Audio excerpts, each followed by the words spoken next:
Good evening. I'd like to call to order the Tuesday, April 8th meeting of the Onalaska Common Council. The time is 7 p.m. I'd like to ask our city clerk, Joanne Marcon, to call the roll. Mayor Kim Smith, Here. Sean McAllister, Here. Dan Stevens, Present. Stephen Knott, Present. Mike Milky, Here. Larry Jurassic, Present. Diane Wolf. Here. Item 2 is the Pledge of Allegiance. Please stand.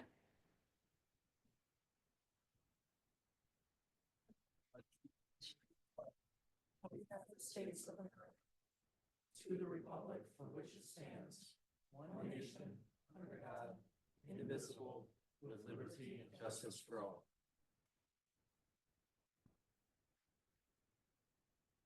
Thank you for that. Item 3 is the rules of the City of Onalaska Common Council and its subcommittees. This is a harassment-free forum. The City Council and its subcommittee meetings shall be conducted in a courteous manner. Citizens, council, and committee members shall be allowed to state their positions in an atmosphere free of slander, obscene remarks, or threats of violence.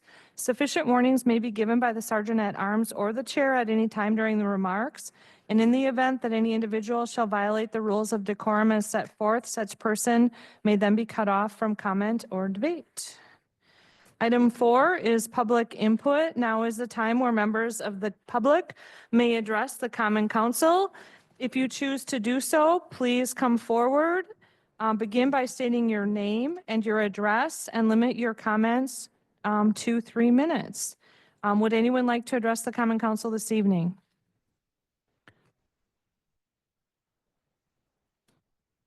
Second call for anyone wishing to address the Common Council this evening. Amanda, is there anyone online? Okay, we're not seeing or hearing anyone, so I'll then make a third and final call for anyone wishing to address the Common Council during public input this evening. No one has come forward, so we'll continue with the report for the mayor. From the mayor, the first item A is the Arbor Day proclamation. Inside the packet is the April 25th Arbor Day proclamation. I'm not going to read it in its entirety, but it is Arbor Day. The Arbor Day proclamation is found therein. Item B, I just want to recognize the Onalaska Cub Scout Troop 168 came and toured Onalaska City Hall and met with the police and fire departments today. It's always a pleasure to have the Cub Scouts visit and learn more about local government. Their focus today, they said, was collaboration and teamwork. I thought that was a great focus for them to have as they learn more about us and the duties, because hopefully our municipal government embodies that in everything that we do. So I appreciate their coming and they are always welcome. Item C is a memorandum of understanding with the Holmen Area Fire Department. This item is for information only. It has already been enacted as just a administrative process. I'll let the chief tell you a little bit more about it. The reason we have included it is because we want to raise public awareness of the cooperation and collaboration going on around the community and with our neighbors. So rather than just putting it in the file and going about our business, we're sharing the good news with you all and with our community at large. Go ahead, Chief Fleddy. Thank you, Mayor. Yeah, so in your packet, you should, I don't know if it's in the packet or not, but we did go through and sign a memorandum of understanding with Holmen Fire Department. I'd like to thank Amanda for certainly helping draw this up and getting it all ready. The basis of this memorandum of understanding is we have to investigate, every fire department has to investigate a fire over $500 in fire loss, which is, as you can imagine, every fire nowadays. And that's by state statute. So one of the shortfalls that both Holmen and Onalaska had especially when I arrived, we had one fire investigator. That was all we had on staff. Recognizing that, we worked through 24. We're up to 5 fire investigators now. Holmen also only had 1. They're up to 3 and looking at adding a 4th. as you know, not everybody's available all the time. So what this memorandum of understanding does is it allows us to share resources back and forth between communities. Everybody's trained at the fire investigator level. Our personnel can go up to Holman, investigate their fires, and vice versa, they can come down. The other part of this is to share equipment and software. So it's a cost savings to both municipalities, and that was the whole basis behind this. Chief Ostring and I talked this through, and really happy that we were able to get something on paper. So I'll answer any questions you have, but it's a personnel and cost savings for both municipalities. So. Does anyone have any specific questions on this? Alder Jurassic? Yeah, Chief, is there a time limit between the time the fire's put out and you have to start your investigation? Yes, there is. So we can't release, we have to stay on scene. Basically it has to be investigated right afterwards. If we can't get investigators there, we have to stay on scene and secure the scene until investigators can arrive. So the easiest way to do this is right after a fire, right after it occurs, and it's been put out. Thank you. Okay. All right. Thank you very much, Chief. Thank you. We appreciate our cooperation that we have with the Holman Area Fire Department. Okay, item D is a very sad portion of the meeting, but I do want to, first of all, recognize Sean McAllister for his service as the first district alderperson. This will be Sean's last council meeting, and I do have a certificate of recognition for him that I will now give him.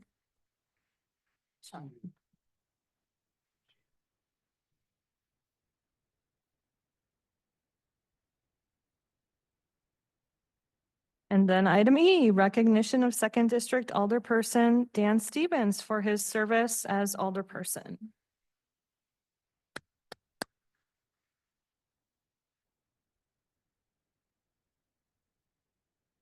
It's just like Sean's. They're equal. Both of these individuals have definitely served well as alder people, and we will miss them. Okay, the next item, I'm going to move up from the city administrator report, item 14B. Is that correct, Rick? 14B, the Grow Solar Lacrosse Program presented by Midwest Renewable Energy. And I'll turn it over to Rick Niemeyer to introduce that item. Thank you, Mayor. As you may recall, we attempted this last month and had some technical difficulties. So we have some individuals back. I'm not sure if Jeff and Corey are online, but we do have Dylan Constant from the county that is here, basically to provide any information or answer any questions that you may have. The memo that I provided from last month was included again this month in the packet. It's a program that is run through La Crosse County. Just a request for the city of Onalaska to become a partner in this program. And so I'll call Dylan up and he can speak to it and answer any questions. Yeah, hello. Dylan Constant, La Crosse County Planner. I've kind of become the county's sustainability guy. Charlie Handy, my boss, was here at the last meeting, but I think you guys had some technical difficulties, as Rick mentioned. Yeah, here today just to kind of support MREA folks that are online. I think they have a short presentation prepared just to give you an overview of the program, to explain kind of what the group buy is, the benefits of the program. The city of La Crosse ran this last time around back in 2019, and that kind of only took place in the city. We're trying to make the program much more impactful this time, share those benefits of a group buy to be more countywide. I think there'd be a lot of interest from residents in the city of Onalaska potentially. So if they're online, I can be on standby for questions. Sure. Amanda, are they online or? They are, okay. We hope they are. Yeah. Hello. Are you hearing me, folks? Yes. Yes, Yep, we we can are. hear you. All right. Very different from last month. Well, thank I'm you so much. sorry about that.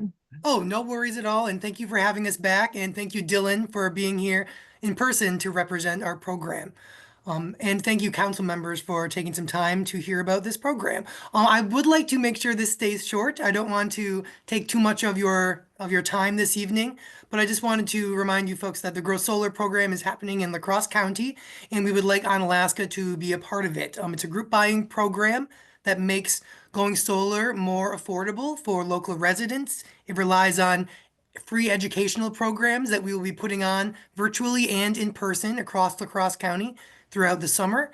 And we are working with a local solar installer, local to La Crosse County, who will be providing site assessments and solar projects for interested participants at a lower rate than as the market rate, and there will be additional discounts that can be unlocked based on participation. So it's a wonderful opportunity for residents of the county to embrace clean energy while lowering their bills. So in terms of what we are looking for from our partnership, we usually like to partner with local municipalities such as Onalaska to promote the program. So as you see, Dylan is here representing La Crosse County, and we also have representation from the city of La Crosse helping to administer our program. So in the slides that we shared last month, I don't want to go over them again today. We did just share some of the things that we would ask a municipal partner to do to help our program. And it is, I know that some council members previously asked what cost would partnership with the Grow Solar program be? And the answer is it's no cost to Onalaska. It would perhaps be the cost of a couple hours of staff time across the entirety of the program. We generally ask our municipal partners to promote the program via a couple social media posts, perhaps mentions in a city newsletter, or on perhaps a city website that lists events. We could list some of our educational events there. Oftentimes our partners will give their city logo to use, as we mentioned, the cities or municipalities in the region that are partners of the program. And just other than that, sometimes they may suggest a location in their city or municipality to have one of our educational events. But the level of participation for Onalaska would be entirely up to you folks. It could be as little as giving your endorsement and allowing us to use your logo on our website, and it could be as much as promoting us through social media and helping us plan an event. But it is at no cost, and we would be very grateful to have Onalaska as a promotional partner for the program. And Dylan and I would be happy to take any questions you have about the program. Okay, thank you. That was very short. Are there any questions from the counselors? I have one. Okay, Mike. Thank you, Mayor. So in our packet, it says a deadline for proposal submissions is March 14th, 2025. Obviously, we had some issues last month. So is that extended where we can still work on this? Or I guess I'm just curious about that deadline in our packet. Thank you. That's a very good question. The program is moving forward, and so we did move forward with our installer selection process. So that was an opportunity for the city of Onalaska. You could have had a representative take part in the analysis of the bids we received for the program, but there's still plenty of opportunity going forward to be a promotional partner. So that deadline is not for Onalaska's participation. That was just we are soliciting bids from local solar companies to be the designated installer for the program, and that process has moved forward in the past month. And we have an installer, but there is still plenty of scope for partnership at a promotional level. Thank you. Thank you. Okay, any other questions? I guess I have a question for the city administrator. So Rick, if we were to join up, agree to this, how did you envision that working, the interface with our representation or connection with the group and the county? Sure. So if we become a partner, my anticipation would be that I would be that point contact person. And if they wanted to do, for example, a social media contact, I don't do that myself, but I would reach out to the individual or individuals within the city that do that. Depending on what the promotion request is, work with city staff that might be their area, so to speak. But I would be that initial contact person and kind of organize whatever needs to be organized in regards to that relationship. I guess another part of the question I had was, would there be like any kind of opportunity for the city to partner? Because there would be permits required if people were to install solar. Would there be any kind of partnering on the city side for that? Like, is the county anticipating that, or do you see that from the city of La Crosse side? Where there's partnerships to encourage people to install solar, or is it just simply like a co-op for purchasing the solar product? And I'm thinking in addition to the co-op, as a municipality, because of the inspections and the fees for construction and whatnot that would be involved. Okay, I think I understand your question. So permitting would be done within each. Each jurisdiction. So municipality, I'm yeah. sure that City of Onalaska has their own permitting procedure, whether it's through zoning or some other department to handle additions to buildings, structural alterations that might occur related to installation of the solar PV infrastructure. So we'd kind of stick to our processes, each one of us, as far as permitting goes at the individual level, but we'd be collaborating on the outreach, the promotion, just getting the word out about opportunities to learn about the program, learn about the rebates that can be received if we get enough owners to buy in. Basically, that's kind of how the group buy works is, you receive a price break after a certain amount of kilowatts are reached as a group. So it's Right. really, that kind of incentivizes that collaboration across jurisdictions. Permitting would be independent within each jurisdiction, however. Right, but none of the jurisdiction have offered additional incentives besides the group buy that you know of. La Crosse County has not. We've tried to remove some barriers, making information on solar and some of the statutes and regulations related to solar and some information more available, remove barriers that way, but we don't have any like carrots or sticks to Right. promote or prevent anybody from doing solar, I guess. I thought maybe the city of La Crosse might have. I can't speak to theirs. I would say they're they're further along with promoting solar and those sort of things in the city than the county is, would be fair to say, but I'm not familiar with what sort of additional incentives they may provide. I would add there's the tax rebates right now, so 30% off the system. Again, not my area of expertise, but there's a credit that can be obtained at least through the end of this year. All residents would have that eligibility. Don't anticipate that going away this year. So that's one way that each system installed is going to be 30% more affordable off the bat in the near term. And we do anticipate all the installations will be complete by the end of the year. Okay, thank you. Any other questions or comments? Okay. Thank you. Thank you. So I would just be looking for the council to decide if they want to participate in this or, what the next steps would be. All right, I'll make a motion that we, bless you. I'll make a motion that we participate in the Grow Solar La Crosse program presented by Midwest Renewable Energy Association. We have a motion on the floor by Mike Milky. It's been seconded by Larry Jurassic to approve the Grow Solar La Crosse program partnership.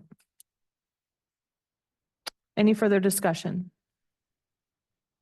Okay, motion on the floor is to approve. All those in favor, please say aye. Aye. Any opposed, say no. Motion carries unanimously. Thank you, and thank you for coming back for a second meeting. We really appreciate it. Thank you, folks. Okay, now we'll continue on with recommendations for approval and or possible action from the following committees, commissions, boards, or officials. All items listed under the consent agenda are considered routine and will be enacted by one motion. There will be no separate discussion of these items unless the council member requests removal, in which event the item will be removed from the consent agenda and considered in the order of business in the non-consent agenda. Are there any items the councilors would like removed from the consent agenda? Alder Wolf? Thank you, Your Honor. I would like to remove from consent, put on non-consent under personnel items E1, 2, 3, and 4. Thank you. Are there any other items the councilors would like removed from the consent agenda?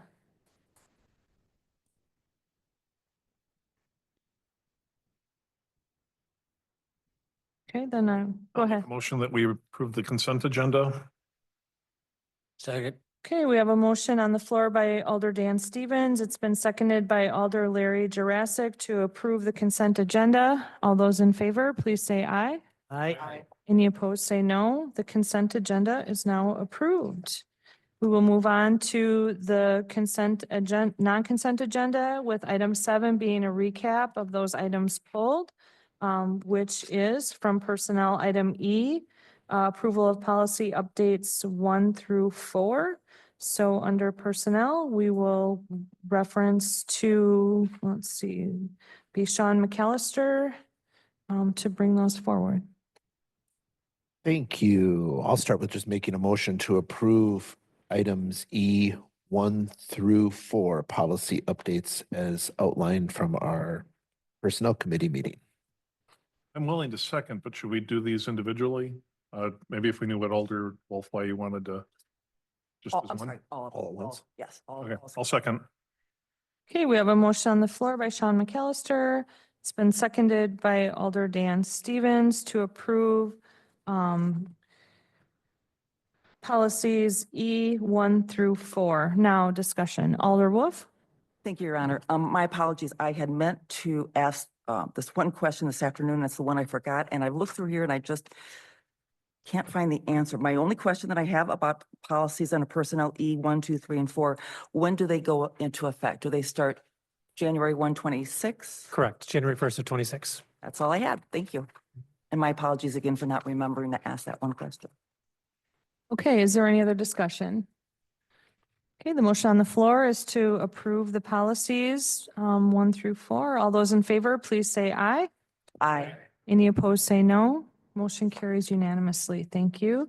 Item 8 is finance. I'll turn it over to Sean McAllister. Thank you. Item A for vouchers, I'd like to make a motion to approve the vouchers this meeting in the amount of $4,602,477.00. Second. We have a motion on the floor by Alder Sean McAllister. It's been seconded by Alder Diane Wolf to approve the vouchers as described. Is there a discussion? All those in favor, please say aye. Aye. Vouchers are approved unanimously. Thank you. Item B, Resolution 12-2025. No voice over there, so going to, thank you. Yeah, so this is an amendment to the 2025 equipment replacement budget for equipment replacement needs. So specifically, we went out for bid for the purchase of a pumper tender fire apparatus. That is a mouthful.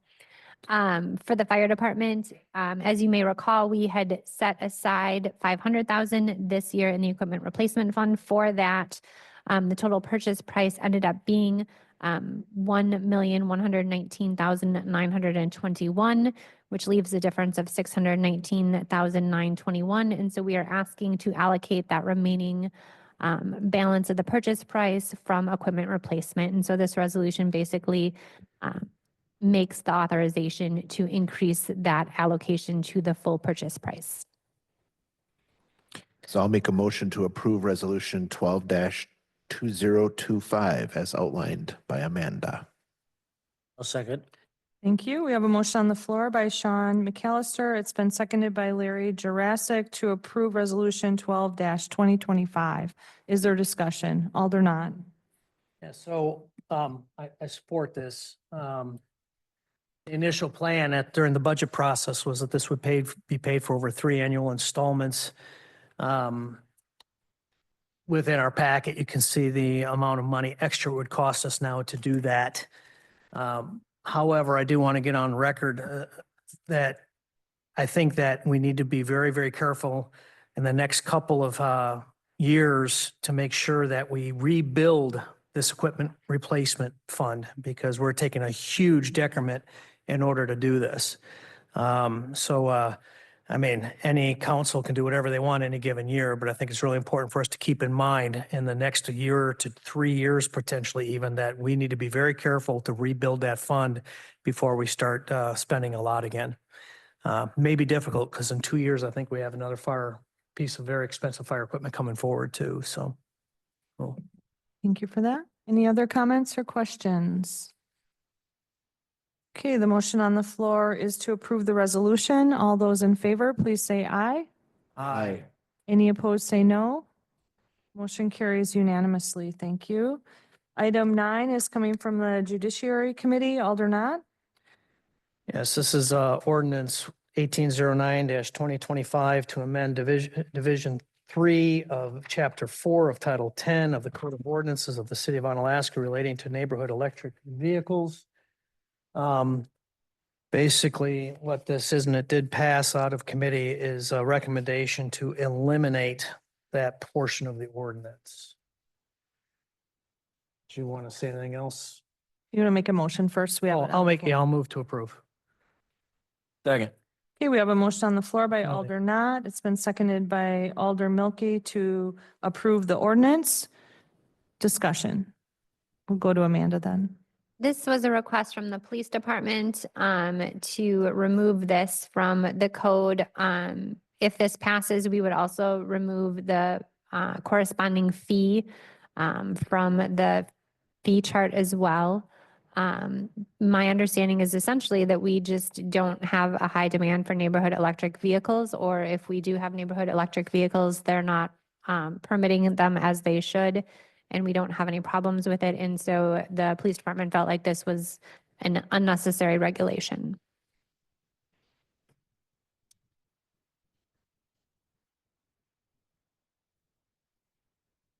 Okay, is there other discussion? Alder Jurassic? Thank you, Mayor. Originally, I was opposed to this proposal. And the reason I was looking at was that these vehicles are normally used by seniors to get around. And I did some research and called several locations in the area. And as far as their records show, there's been no sales of these vehicles in the last 3-4 years, other than a place in La Crescent that sold about 120 of them. Problem is that they did not sell any to Wisconsin. So I am in support of doing this because I understand this is going to save us some money. And if we went through with it, we had to add another portion to the new computer system, and that would raise additional funds. So I'm in support of the motion now. Okay, thank you. Alder Knott. Yeah, and I would also add, when you hear about seniors using these types of vehicles, I would submit that in most cases, that's going to be in retirement communities. It's not going to be out on public streets so much. Right. So, yeah. Yep. Okay, any other discussion? So the motion on the floor is to approve the ordinance. All those in favor, please say aye. Aye. Any opposed, say no. Motion carries unanimously. Thank you. Okay, item B, ordinance 18, Stephen Knott. Got Let me get to it. distracted because there's some action going on up here. This is ordinance 1812-2025 to amend section 2.02.14.A through B of Title II of the Code of Ordinances of the City of Onalaska relating to standing committees. In this particular case, it's looking at basically consolidating the administrative, judiciary and finance committees, but with two different chairs, it looks like, with what we have here. Did you have anything else you wanted to add? Yeah, so I mean, I think I described it earlier today as it would function very similar to administrative and how administrative and judiciary functions now. So it would be administrative and finance. Administrative would handle the majority of A&J's topics, and finance would handle essentially the majority of finance and personnel committee type topics. There would be an administrative chair and there would be a finance chair, but the same 3 members would be on both committees as is A&J right now. We're essentially consolidating A&J and F&P into one committee. I'll move to approve. I'll second. Okay, we have a motion on the floor by Stephen Knott. It's been seconded by Sean McAllister. Discussion. Alder Knott. It's just an administrative one. I'll make sure that, so on the first page of this ordinance, well, I guess there's only one for this one. It's down where it says B, committee chairpersons, second line at the end says, no council member shall serve more than 2 consecutive years as chairperson of a standing committee. Should that be reading of the same standing committee or of a standing committee, which would be any one of them? Well, there would only be one standing committee with this rewrite. But it would have 2 chairs. So I think Oh. his point is that you couldn't be administrative committee chair and then end up being finance committee chair. So I do think it would be the same standing committee.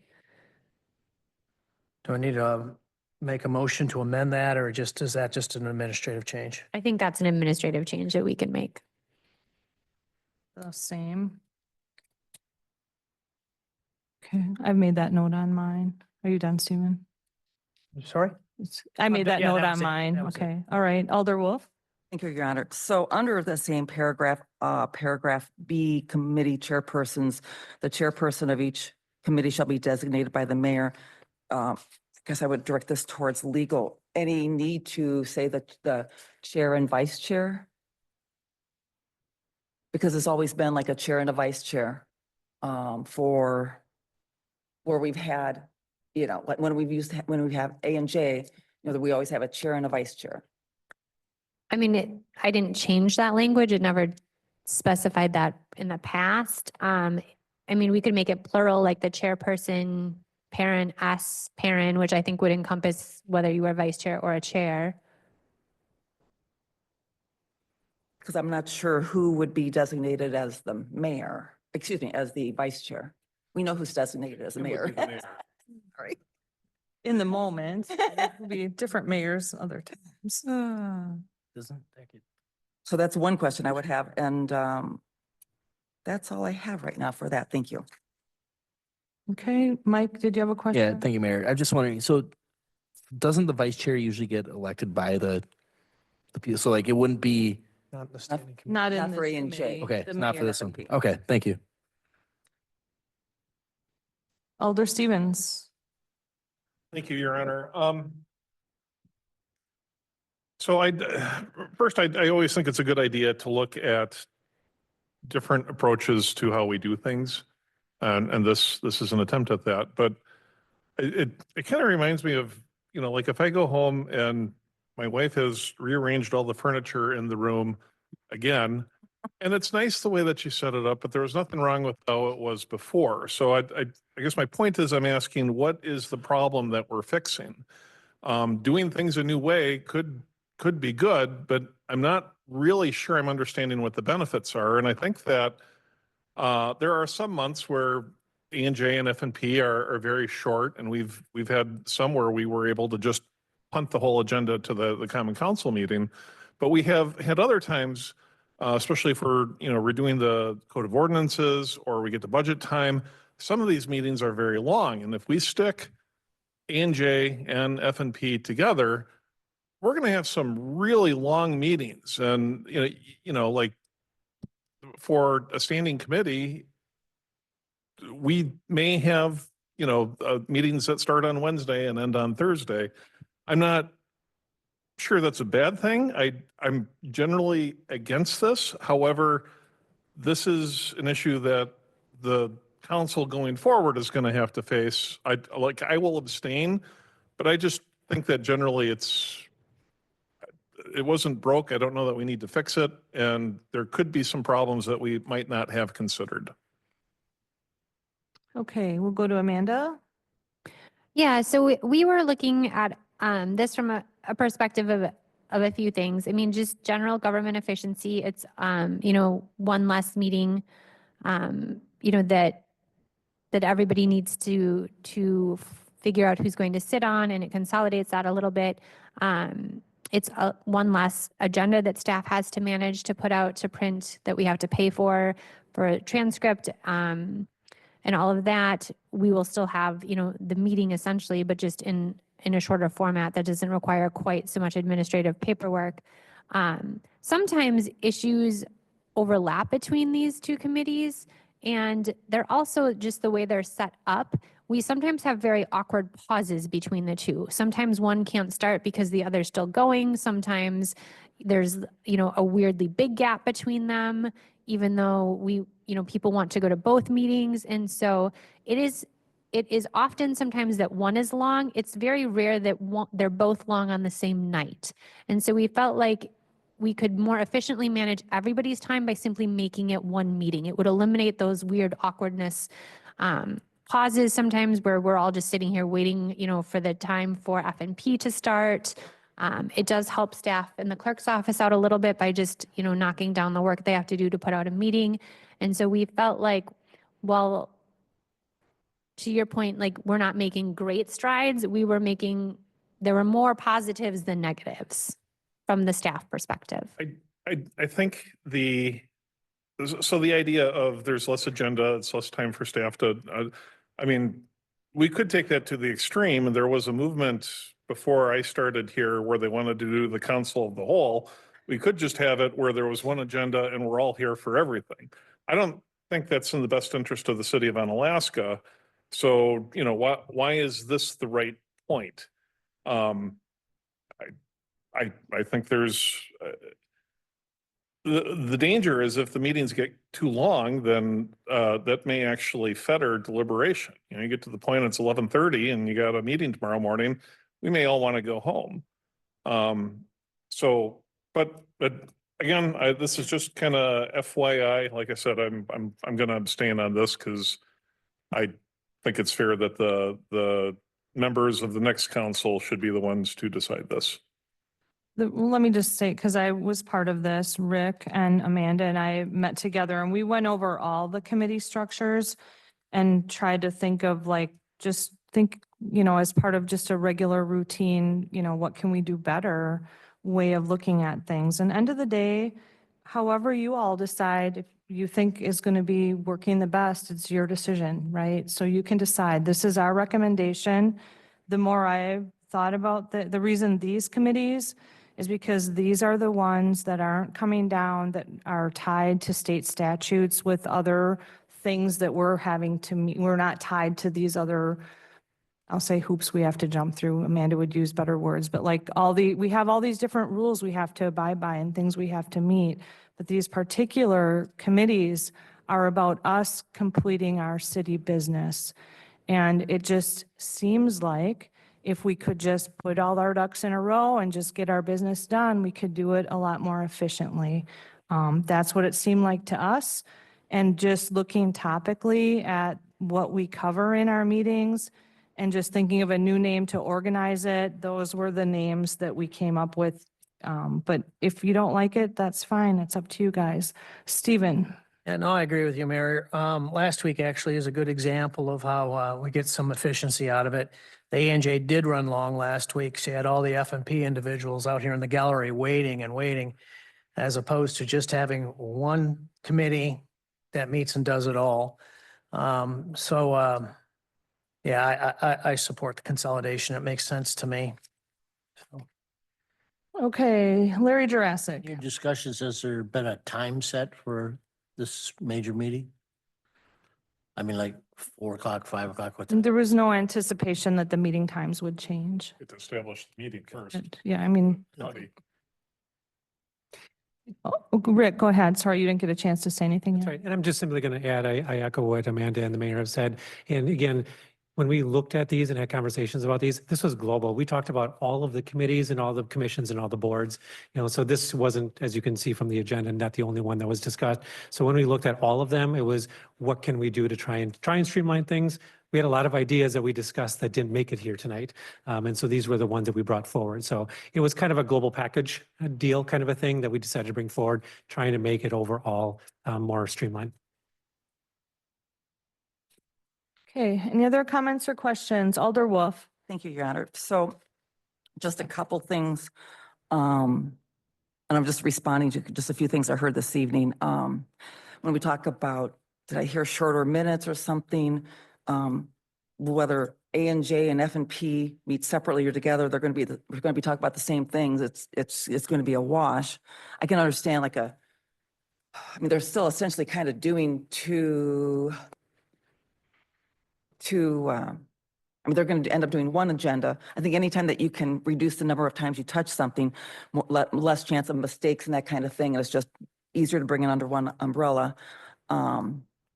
When it was first pitched to me, when I first heard about it, I thought it was interesting because I'm always willing to listen to something possibly different. I'm still kind of on the fence leaning, yes. The one thing though that I haven't heard anyone say though is, as someone who is representing my constituents and people who walk through that door and they want to be here for a meeting, A&J has always been A&J and F&P has been later. At least the majority of the time, almost always, with a few exceptions, when we have a long night from A&J because we're doing ordinances and such, and policies, A&J typically is always done by before 6:15, almost always. Just pockets every now and then when it isn't. And then F&P starts at 6:15. Constituents coming in, they're here, if they're coming for A&J, they're coming here for A&J. They're gonna come in, go out. F&P people from the outside, for whatever reason they may be coming, they're not gonna know when F&P is gonna start. So they're gonna have to sit through a whole A&J meeting before we even get to F&P. So those are the only people that I see that is gonna take longer, because they won't know what time they're gonna come on. Now, granted, in my opinion, A&J, we tend to have more community members because we're maybe talking policy sometimes. I don't think we have that many people come for F&P unless, of course, it's, with Brad Lugat and we're talking that kind of stuff and financing. I'm willing to go ahead and try it for a year. I think it would be good. I hope we don't start at 4 o'clock in the afternoon or anything, or earlier. I certainly can understand. I'm not really sure how staff saves time, but I also look at too that when staff has been here 5 days a week and you're here before by 8 o'clock in the morning, leaving at 4, whatever time with a little bit of sliding around times, it's a long day and then you got to come back. So I understand that too. So that's all I have for now. Thank you. Okay, anyone else? All right, the motion on the floor is to approve. Amanda? I think that it would not be a bad idea to do a friendly amendment since we did have two sort of separate suggestions related to the wording. So if somebody wanted to make a motion to make the first sentence read the chairpersons, which would imply vice chairs as well, and then that no council member shall serve more than 2 consecutive years as chairperson of the same standing committee, I think that that would be a good amendment if somebody wanted to say so moved.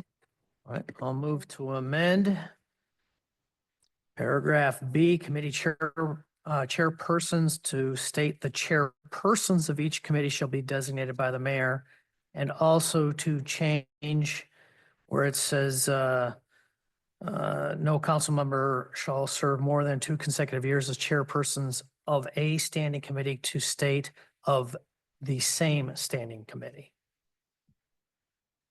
Okay, I have the amendment by Stephen Knott. Is there a second? Second. Okay. Stephen Knott, I'll take the amendment by Alder Wolf. Okay, discussion on the amendment. Okay, no discussion on the amendment. All in favor of the amendment, please say aye. Aye. Okay, any further discussion on the motion as amended? Okay, let's do a roll call vote on the motion. The motion on the floor is to approve ordinance 1812-2025 as amended. Voting by roll call, please. Alder Knott, Aye. Alder Milky, Aye. Alder Jurassic, Aye. Alder Wolf, Aye. Alder Stevens, I shall abstain. Alder McAllister. Aye. Okay, motion passes with 5 votes in favor and 1 abstention. Thank you, everyone. Thank you for the good suggestions and the approval. Item C is Stephen Knott. Ordinance 1813-2025 to amend 2.04.12 of Title II, the Code of Ordinances of the City of Onalaska relating to the Board of Public Works. Ultimately, it looks like the only difference here is that we're adding an additional alder onto the board. And then there's some verbiage in here on how ties will be broken. So, do you have anything else you want to add? Do you want to make a motion? Oh, I move to approve. Second. Okay, motion on the floor by Stephen Knott. It's been seconded by Larry Jurassic to approve the ordinance. Now we'll go for discussion. Can we let Amanda go first, Diane? Okay, we'll let Amanda go first. Yeah, so, as we stated with the last agenda item, Rick, Mayor Smith and myself sat down and we did look comprehensively sort of at all of our boards, committees, commissions to see, what we felt like would make more sense moving forward if there were efficiencies we could create. And when we looked at consolidating the administrative and finance committee, we did, look at sort of ensuring that our council members, all had equal representation on the various boards within the city. And we felt like adding one council member to the Board of Public Works better balanced the structure moving forward. And so that is why that change is before you. We did add a sentence from A&J related to an unbreakable tie, just because there will be 6 people moving forward as opposed to 5. And so in the event that there is an unbreakable tie, that those matters would go before council with no recommendation and be placed on the non-consent agenda. Thank you for that, Amanda. Okay, discussion. I think Diane Alderwolf wanted to go first. Thank you, Your Honor. So I had 3 things. First is, I'm assuming the way the verbiage is now, Amanda, that there's no need to designate an alternate now. Correct. We felt like with having 3 members on there and now having a 6-member board, 1, you're not going to likely have a quorum issue, and 2, that we felt like you didn't need an alternate. Okay, thank you. Number 2, are we looking to make this a standing committee? Or does it even need to be reflected in here? And the reason why I bring that up is that our current ordinance is somewhere in that mess when it talks about standing committees currently, is that each council member needs to serve on at least 1 standing committee. So we have the 3 for A and J. I'm assuming the other. We removed that language. Oh. So that language is no longer in the ordinance. So that was struck from the language related to standing committees that you just looked at. We didn't make this a standing committee mostly because standing committees tend to be committees that, as Kim mentioned, are not really designated in statute. They tend to be city-created type committees. Standing just means they meet regularly. I mean, we have a lot of, quote, standing committees that are not standing committees, but that meet regularly.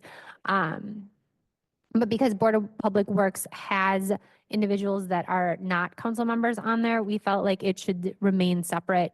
It has, a little bit more regulations, related to it as it's tied specifically to a statute. And so we felt like it was better left where it was at than to move it under the standing committees.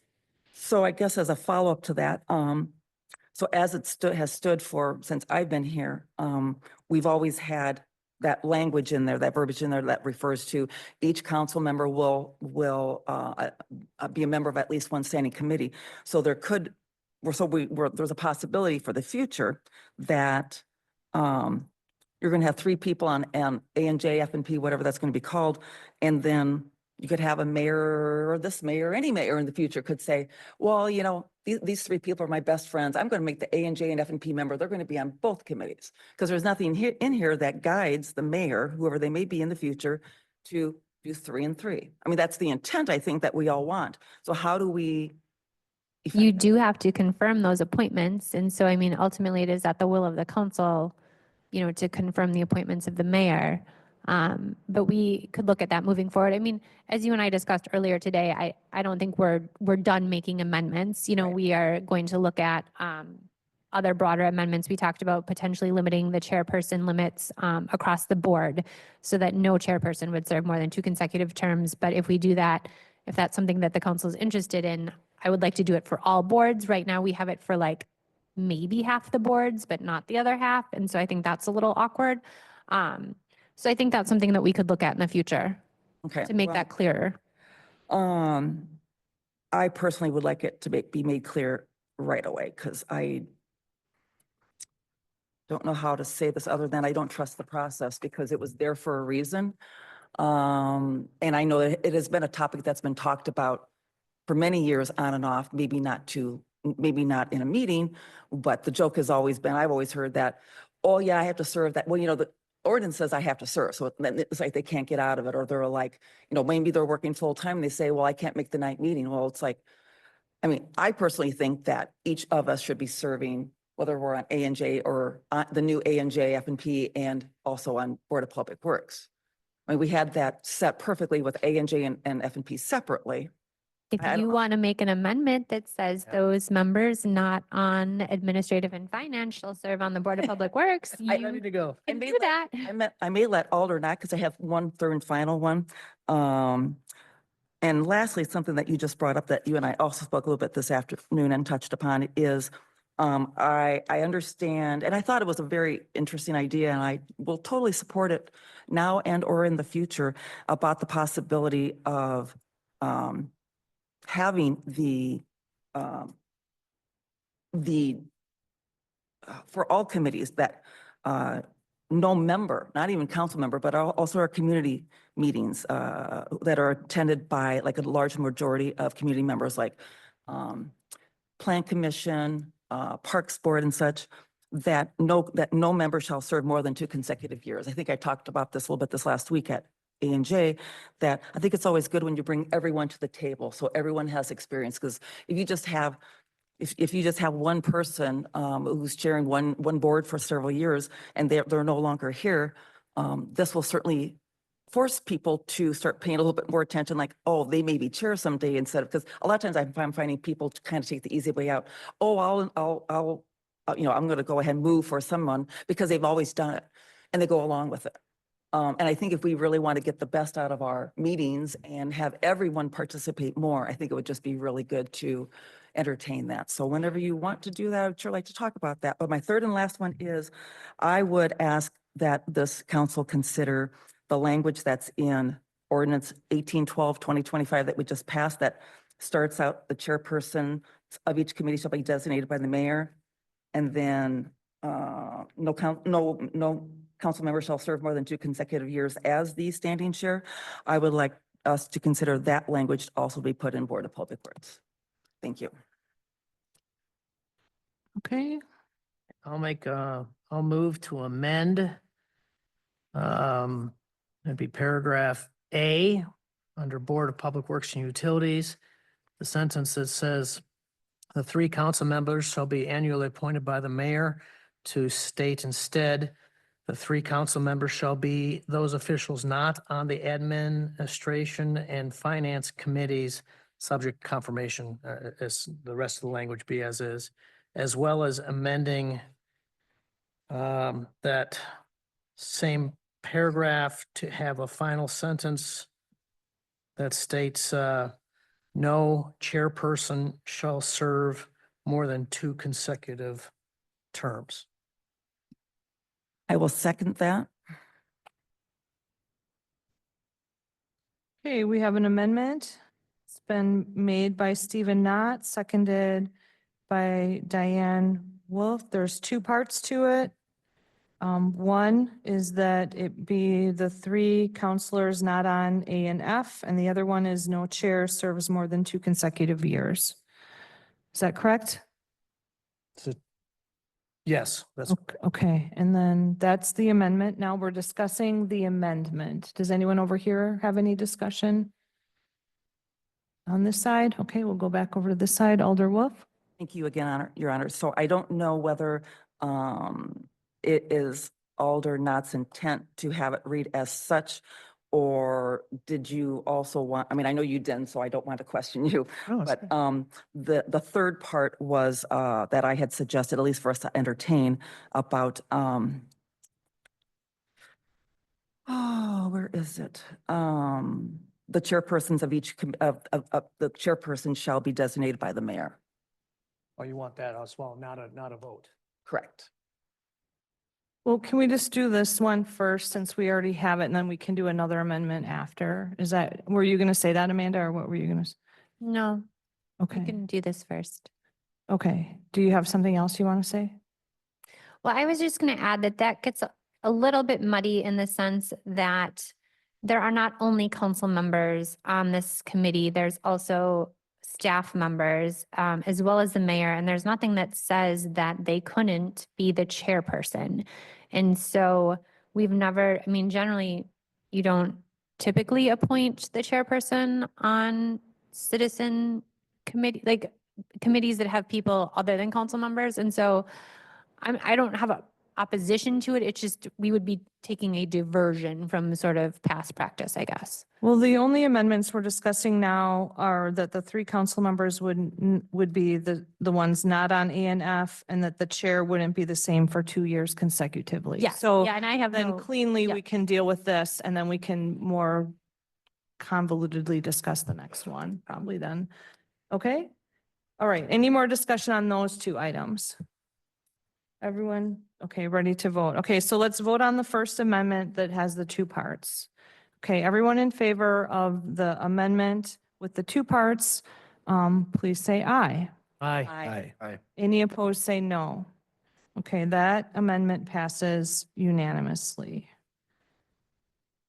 Okay, now, Aldernott. Yeah, so, Dan, I guess the question I would have on whether or not to amend this further, we've got Plan Commission, we've got the Board of Public Works and all this. None of those are appointed by the mayor either, because they're also citizen participatory committees. I know,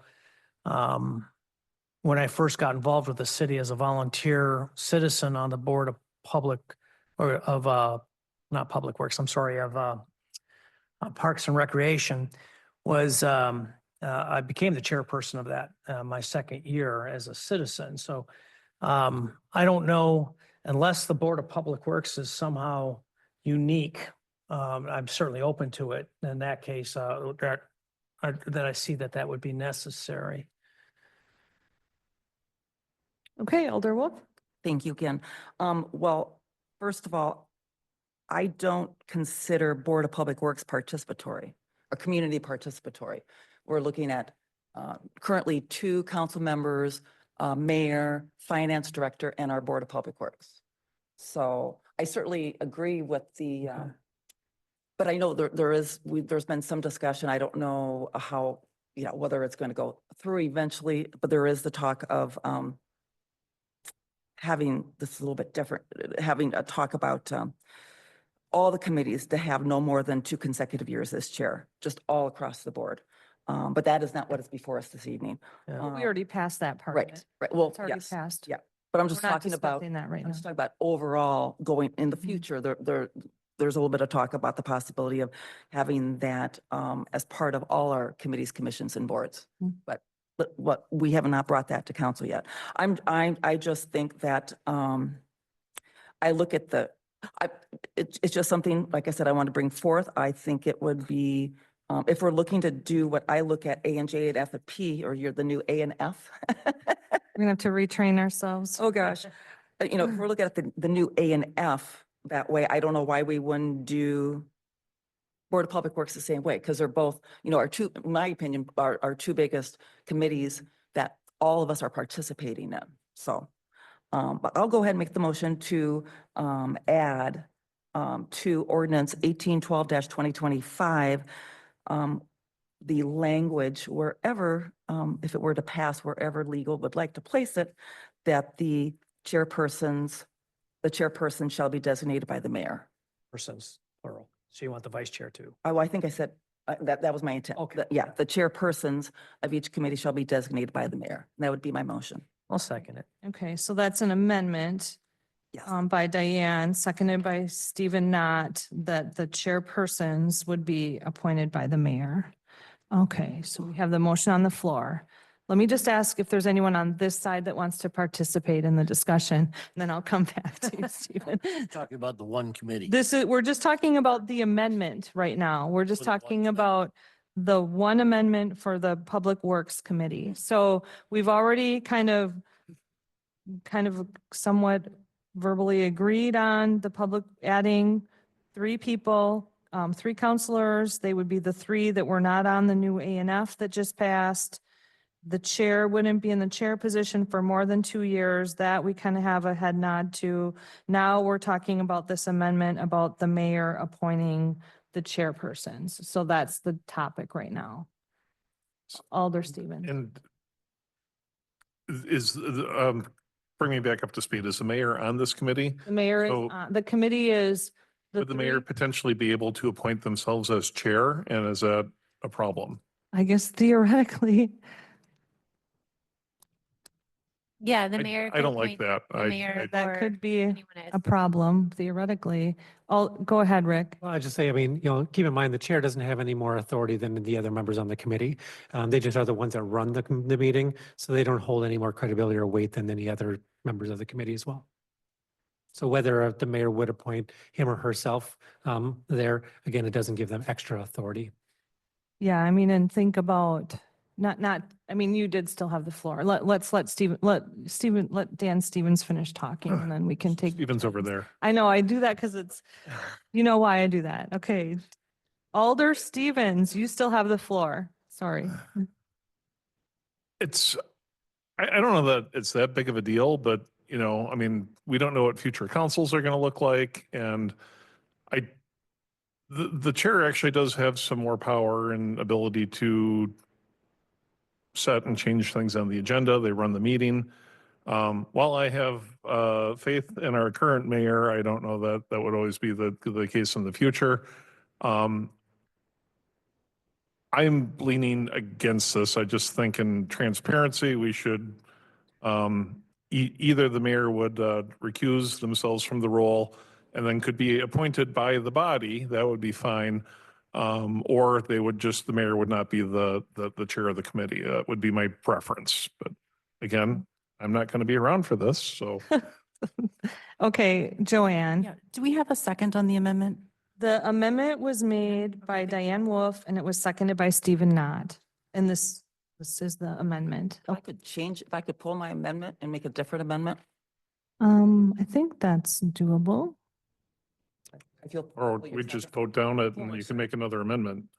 Okay, So go ahead. I mean, it's fine. I new think. amendment I would like to make is the mayor shall designate council members, something like that. The mayor shall designate. One of the council members. Well, it'd be chair and vice chair. Yeah, shall designate.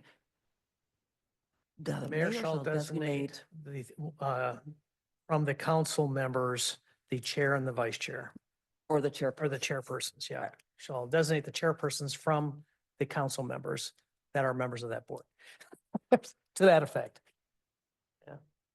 Okay, so you're going to make that amendment, Mhm. change that, and you're going to keep your second Yeah. on that then. Okay, so now that's what we're discussing. And if I may follow up on that, is Sure. that I know there was one year where a mayor was chair.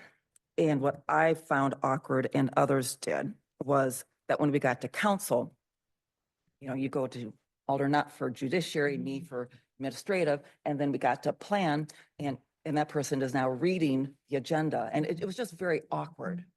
Well, I mean, we're talking about Public Works here, and I do Oh, chair I'm sorry. Yeah, plan. I'm sorry. I'm talking about, But I Board of do Public chair, Works. I do chair plan. Is it awkward?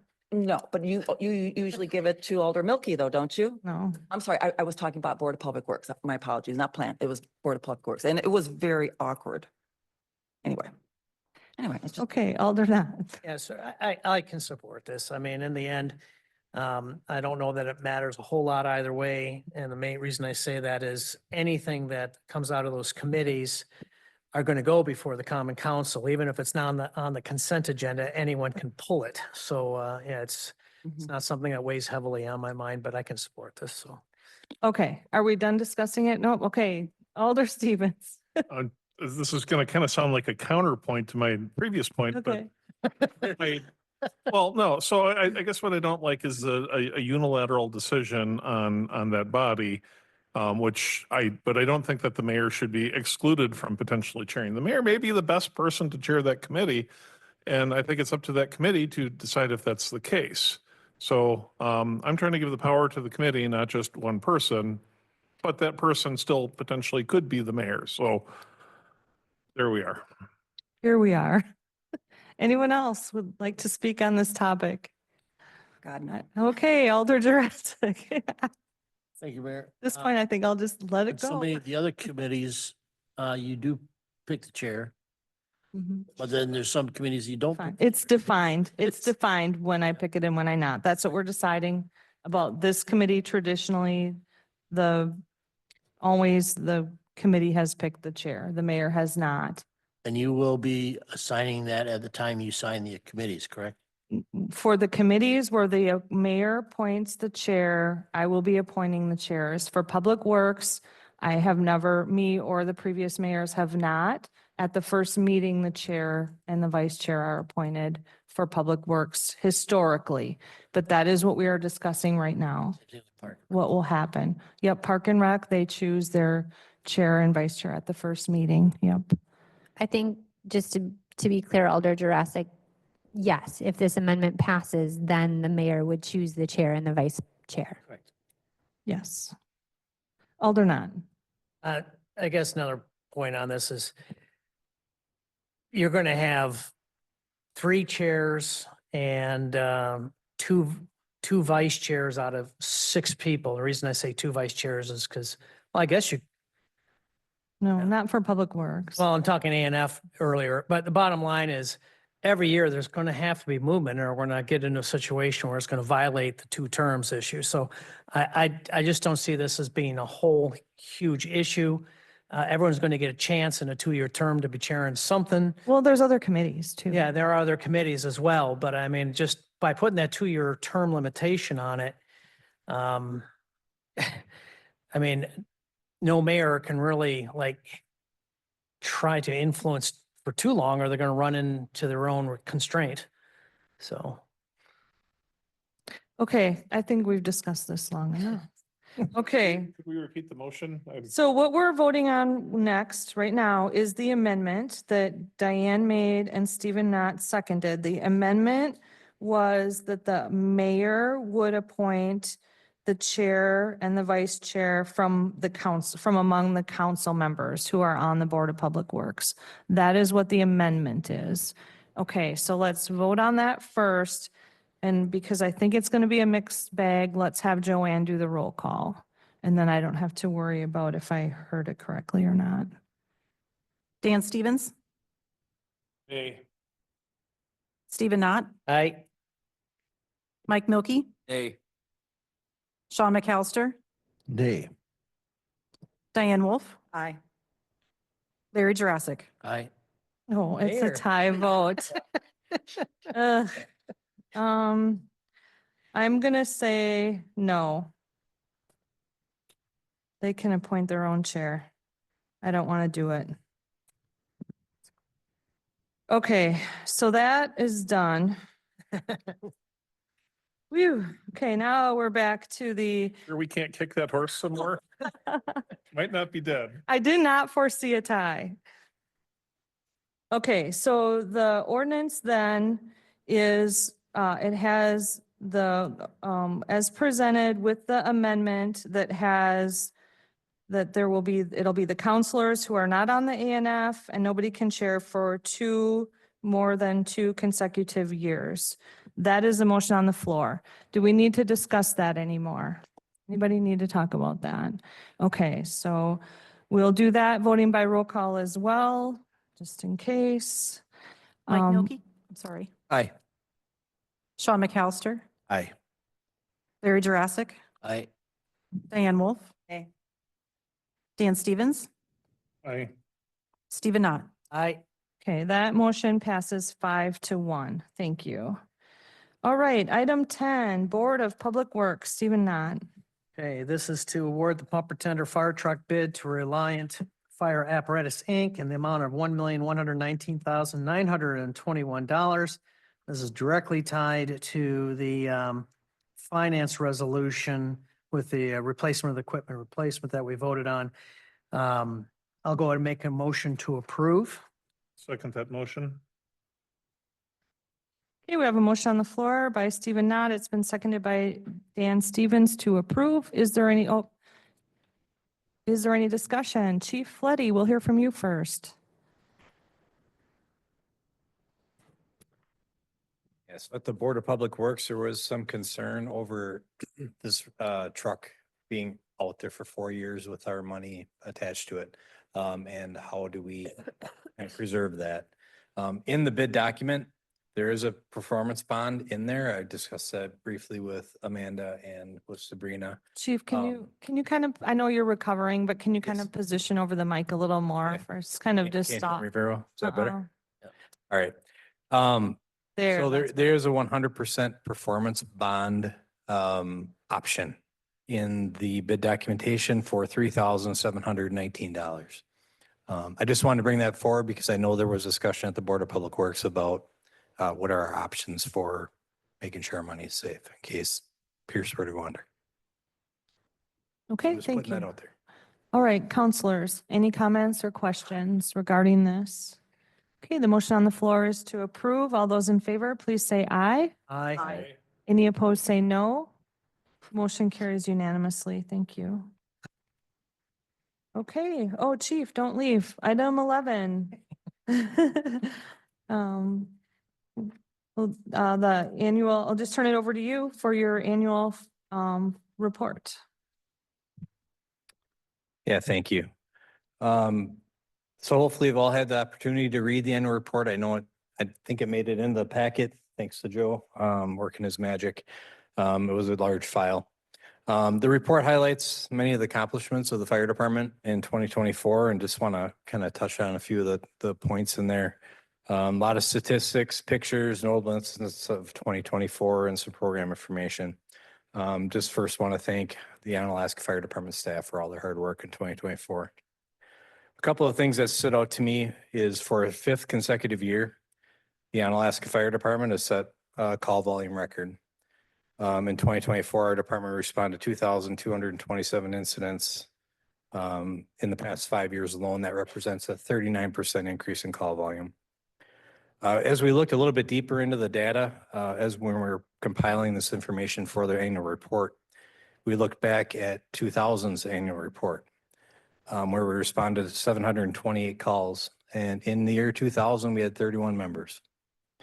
In 2024, we had 31 members responding to 2,227 incidents, which is a 206% increase. So we found that stat to be quite interesting. I'd also like to point out that despite the increasing call volume, our fire department staff still tested over 14,000 feet of hose and conducts their own ladder testing. A lot of departments farm that out to a third party vendor just because of time. But our firefighters are able to get that done. In addition, our firefighters completed over 8,000 hours of fire and EMS training throughout the year, conducted over 1,500 fire inspections, and in those 1,500 fire inspections, noted 836 fire violations and corrected 742 of those for an 88.7% correction rate. Generally, over 85% is pretty good. Of course, we always strive for 100%, but you're not going to catch them all in 1 year. So we tend to catch them in January of the following year. So good job to our fire inspector. Our public education committee works with multiple agencies throughout our region, including La Crosse County Health Department, Amplify Health, Safe Kids Worldwide, the Aging and Disability Resource Center, the American Red Cross, School District, and many other organizations. Our crews attended many different public education events throughout the year, including Fire Prevention Week, in which we see a lot of kids. I don't even remember how many there are, but and then our annual open house. We hope to continue the annual open house in 2025.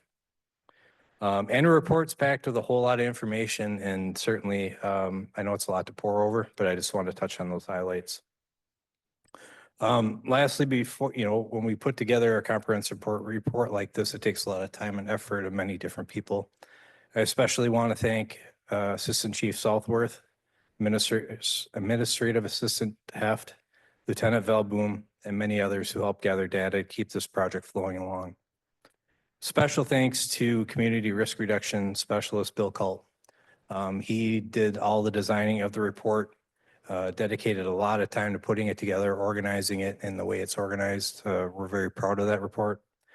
And yeah, he just put a lot of time into it, but thank you.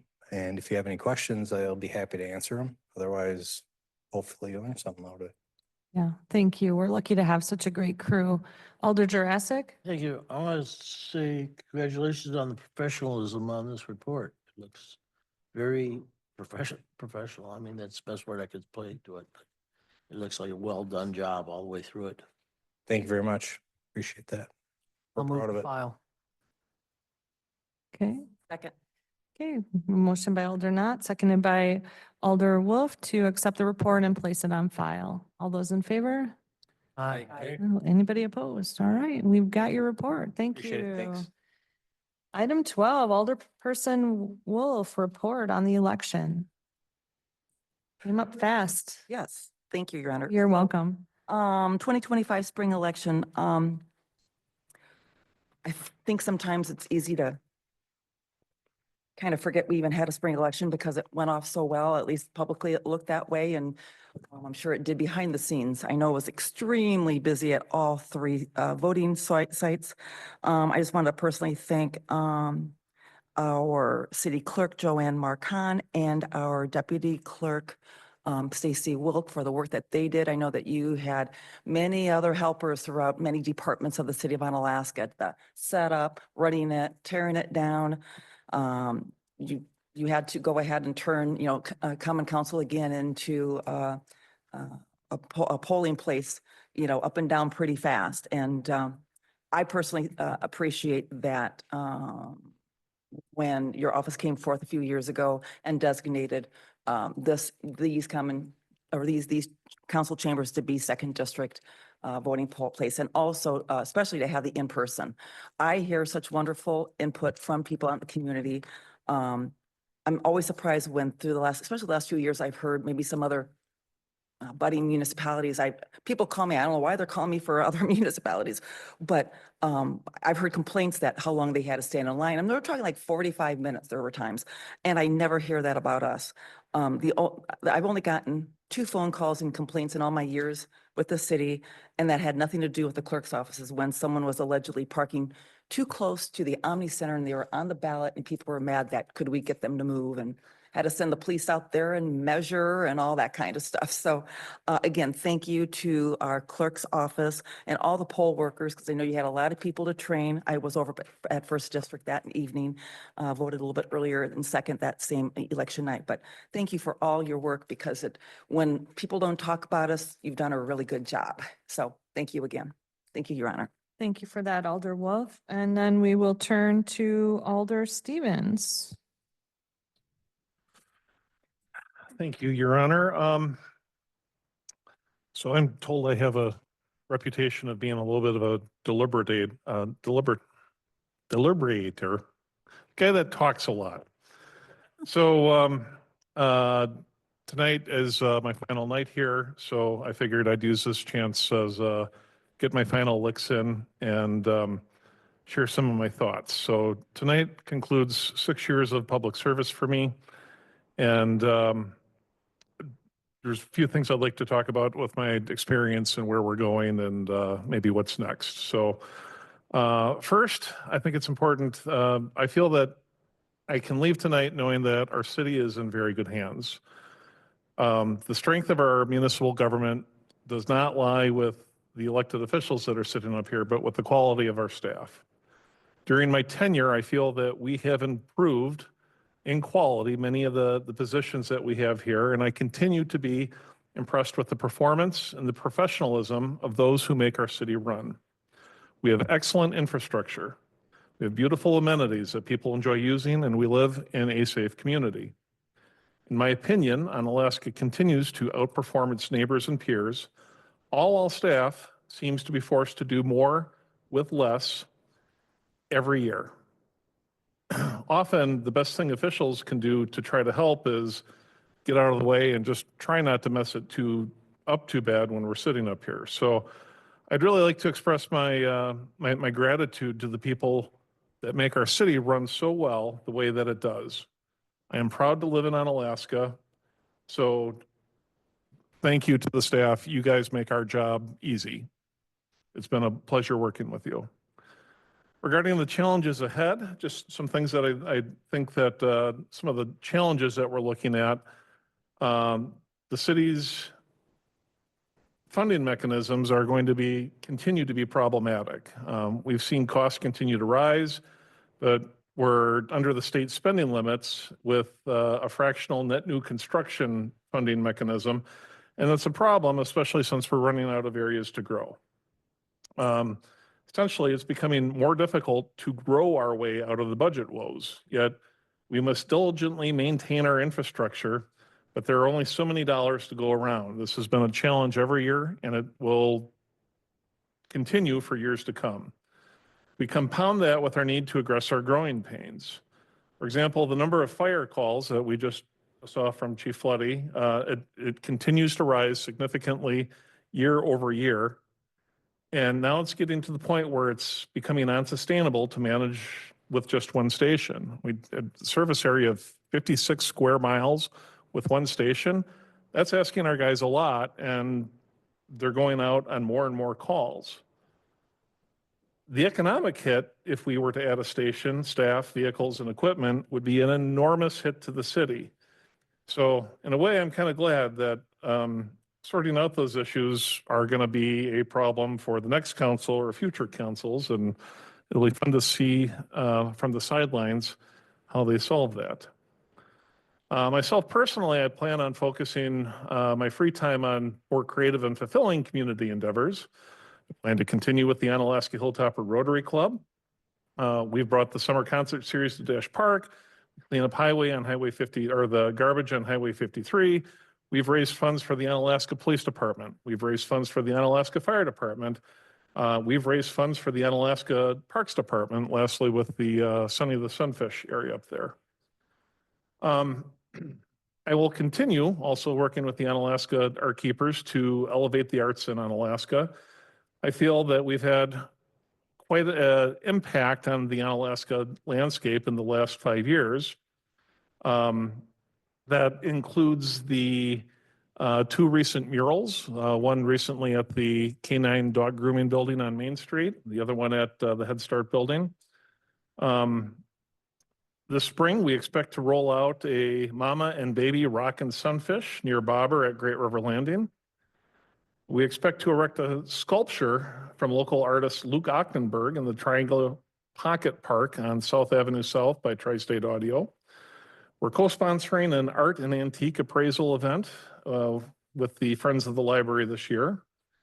We've done a lot. And of course, if anyone wants to see me looking ridiculous as a scarecrow, you're welcome to attend Pumpkin on a Pint in October at Dash Park. I'd strongly encourage people to participate in the Downtown Flower Basket program, which is administered through the Parks Department. My wife and I volunteer several times, about 3 weekends a year, watering the flower baskets, and there's a need for more people if we want to keep that going. As a volunteer activity, it's strangely satisfying and cathartic. You leave after a few hours of work knowing that you've done your bit to beautify Onalaska and keep it the city that we live. Ultimately, people should find a way to volunteer in the city in a way that's meaningful to them. For me, it's the Rotary and the arts, but I mean, there's other good groups out there. There's the Lions Club, there's Clearwater Farm, the Onalaska Food Basket, the Historical Society, the Friends of the Library. Find a way to pitch in that doesn't involve a paycheck that you can give back to the community. And it's these people that do that, I think, are really one of our best assets in the city. I mean, these are people that give to the city without asking back. They're giving to everybody. They're giving their time. They're giving their treasure and their talent, and everybody here benefits. And it's the envy of other cities. We have such a generous community. My work with tourism, I got to talk to a lot of corresponding representatives from other communities, and I mean, they're like, "What? How do you guys do those flowers? We can't get ours to go." And it's the people that are doing it. It really makes us stand apart from our other peer communities. So, additionally, I thought it was kind of touching. There were a lot of people who reached out and suggested that I continue my work in municipal government, but eventually, we all have to decide where we want to put our energy. And for myself, I'm at the point where I have a business to run. I've got a little side business operation. I got the summer concert series to manage, work with the Hilltoppers and the Rotary. By the way, May 8th, Pork Queue in between City Hall and Dickinson's Funeral Home. If I'm not around, I know it's a shameless plug and we're probably not supposed to say that, but I think the mayor will be here and might be able to set you up with tickets. But anyway, we all need to figure out where to spend our time. So On top of that, my wife and I are expecting a new puppy this summer. And I really have a full plate and less energy than I had 6 years ago. Additionally, I have a fundamental belief that one of the virtues of local citizen government is that we have a lot of people, and our local electeds should, generally speaking, not stay here indefinitely. Having a frequent influx of participants with fresh new ideas, which represent different demographics from our Onalaska community, should be the ideal.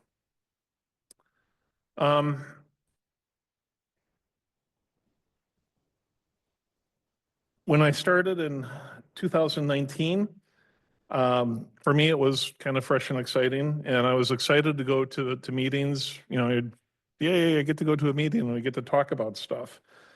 So it's really nice when you see new people come in and they kind of have that same enthusiasm. And that's, for me, it's kind of touching to see, but now frankly, I'm to the point where I really appreciate when I just get to go home at night. Could be getting old. When I started, I had more hair and my abs were less hidden than they are now, but it is what it is. So as for the future, I don't know whether I will ever seek office again. I might not. I might wait till I retire and then try to get back involved. I might really miss this in the next, 2 or 3 months and decide I want to come back next year. We don't know yet, but to those that have supported me over the years, I want to thank you for your faith in me. For those that have not supported me, I'd like to thank you for making this interesting. But partying is bittersweet. But tonight, my watch is done. It has been an honor and a privilege to serve the city. So thank you.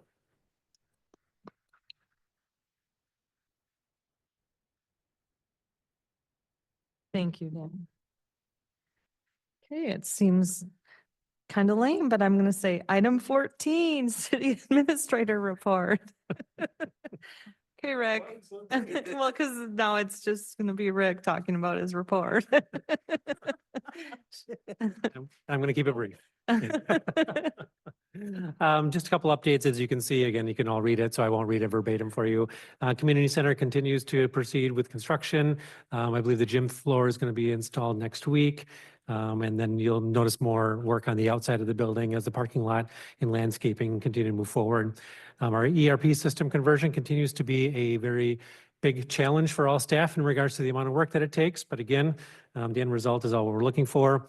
We're looking at, as part of the project, looking at a Laserfiche product for document storage. Again, we're just still kind of assessing whether that will work as well. Excuse me, I'd mentioned once before, but just updating, we're doing a cultural assessment within the city that'll start next Wednesday, the 16th, I believe it is. Neil Zigerlicki from Full Court Vision, you may know him from the Chamber, previous CEO of the Chamber, will be doing the assessment. I put in there, just wanted to thank Dan Stevens and Sean McAllister for your time here with the city. Appreciate all the work that you've done and wish you the best on your next endeavors and the new puppy. So. Organizational meeting next week. I think everybody knows that, but just threw it in there as a reminder. Next Tuesday at 7. Onalaska Community Night. So that's something that is in kind of early discussions going on right now. So in conjunction with other community partners, school district, residents, businesses, looking at doing an Onalaska Community Night at a Loggers game. We're looking at tentatively doing the July 10th game.